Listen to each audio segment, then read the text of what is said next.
ਸਿਆਣੇ ਆਂਦੇ ਨੇ ਜਦੋਂ ਕਿਸੇ ਕੌਮ ਨੂੰ ਮਫਲੂਜ ਕਰਨਾ ਹੋਵੇ, ਬਰਬਾਦ ਕਰਨਾ ਹੋਵੇ, ਉਹਦੇ ਤੇ ਬੰਬ ਮਾਰਨ ਦੀ ਲੋੜ ਨਹੀਂ।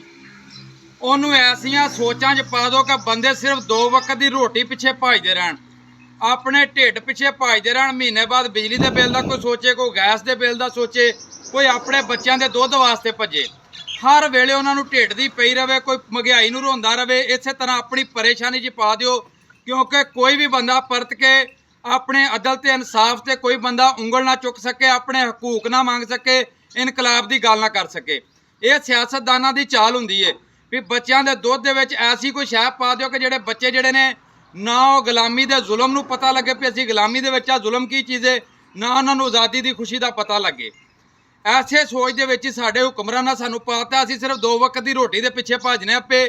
ਹਰ ਬੰਦਾ ਆਪਣੇ ਢਿੱਡ ਪਿੱਛੇ ਭੱਜਦਾ। ਜਦੋਂ ਢਿੱਡ ਪਿੱਛੇ ਭੱਜਾਂਦੇ ਨਾ ਤੇ ਅਸੀਂ ਢਿੱਡ ਦਾ ਸੋਚਣਾ, ਦਿਮਾਗ ਤੋਂ ਅਸੀਂ ਕੰਮ ਕੋਈ ਨਹੀਂ ਲੈਣਾ। ਸਾਡੀ ਕੌਮ ਨਾਲ ਵੀ ਉਹ ਹੀ ਕੰਮ ਹੋ ਗਿਆ ਵੇ। ਸਾਨੂੰ ਬੰਬ ਦੀ ਲੋੜ ਕੋਈ ਨਹੀਂ, ਸਾਨੂੰ ਸਿਰਫ ਰੋਟੀ ਤੇ ਬਿਜਲੀ ਦੇ ਬਿੱਲਾਂ ਦੇ ਪਿੱਛੇ ਭਜਾ ਕੇ ਮਾਰ ਛੱਡਣ ਲੱਗੇ ਨੇ। ਹਰ ਬੰਦਾ ਪਰੇਸ਼ਾਨ ਹੈ। ਕੋਈ ਵੀ ਬੰਦਾ ਇੱਥੇ ਆਜ਼ਾਦੀ ਦੀ ਇਨਕਲਾਬ ਦੀ ਗੱਲ ਨਹੀਂ ਕਰਦਾ ਪਿਆ। ਹਰ ਬੰਦਾ ਸੋਚਦਾ ਵੀ ਮੈਂ ਆਪਣੀ ਬੱਚਿਆਂ ਦੀ ਰੋਟੀ ਪੂਰੀ ਕਰ ਲਾਂ, ਆਪਣੀ ਜਾਂ ਮਕਾਨ ਬਣਾ ਲਾਂ। ਐਸੇ ਸੋਚ ਦੇ ਪਿੱਛੇ ਲਾਤਾ। ਸਾਨੂੰ ਪਤਾ ਹੀ ਨਹੀਂ ਆਜ਼ਾਦੀ ਚੀਜ਼ ਕੀ ਹੈ, ਇਨਕਲਾਬ ਕੀ ਚੀਜ਼ ਹੈ। ਅਸੀਂ ਸਿਆਸਤਦਾਨਾਂ ਨੂੰ ਪੁੱਛ ਹੀ ਨਹੀਂ ਸਕਦੇ, ਅਸੀਂ ਆਪਣੇ ਇਨਸਾਫ ਤੇ ਗੱਲ ਹੀ ਨਹੀਂ ਕਰ ਸਕਦੇ, ਅਸੀਂ ਉਂਗਲ ਵੀ ਨਹੀਂ ਠਾ ਸਕਦੇ, ਕਿਉਂਕਿ ਜਿਹਨੇ ਉਂਗਲ ਉਠਾਈ ਉਹ ਆਪ ਹੀ ਉੱਠ ਜਾਣਾ। ਮੈਂ ਪਰਤ ਕੇ ਉਂਗਲ ਉਠਾਉਣ ਜੋਗਾ ਕੋਈ ਨਹੀਂ ਰਹਿਣਾ ਇੱਥੇ।